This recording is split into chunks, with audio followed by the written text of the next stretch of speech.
دهها زن در قزاقستان که پسران سربازشان هنگام ادای خدمت حربی معیوب و یا کشته شدند با نشان اعتراض در نزد مرکز قبول شکایت شهروندان در شهر استانه جمع آمدند. این گروه مادران را قبل از رسیدنشان به استانه کارمندان پلیس با هر بهانه می‌خواستند بازداشت کنند. به ادعای این مادران مقامات قزاقستان نمی‌خواهند که حادثه‌های فاجعه بار در ارتش رسانه‌ای شود. از این رو از صحبت با خانواده‌های قربانیان با هر بهانه خودداری می‌کنند.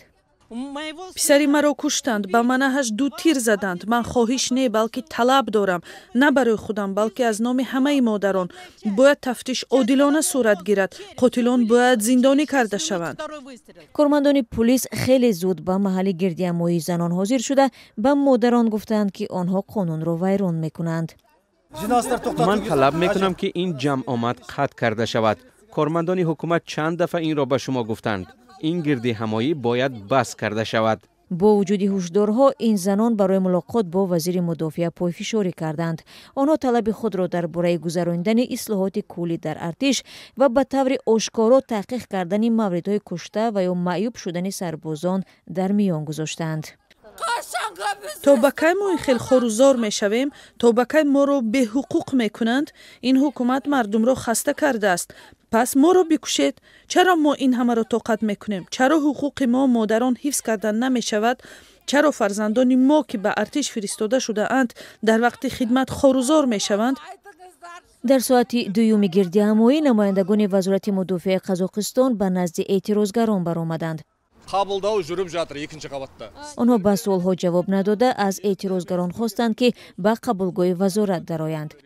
اما در داخل از زنان طلب شده است که صحبت باید به اشتراک روزنامه‌نگاران گذرد، درخواستی که ناراضگی زنان را به میان آورد.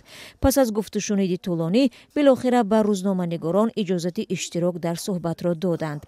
یکی از خبرنگاران از معاون وزیر مدافع فهمیده است که گویا در قزاقستان کمیته مادران سربازان عمل می‌کرده است و با وزارت همکاری نزدیک داشته است.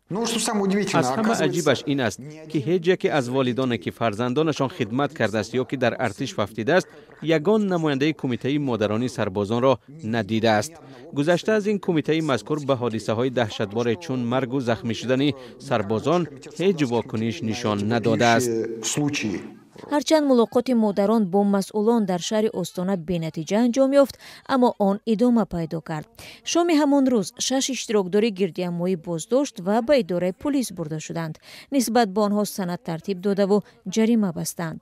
دیرتر کاتب مطبوعاتی پرزیدنت قزاقستان روسلان جلدیبوی خبر داد که قاسم جومرت توقیف به داستانی کل دستور داده است مراجعت مادران سربازان فوتیده را بررسی و رعایت قانون را در جریان تحقیق حادثه های فاجعه بار در ارتش ارزیابی کند.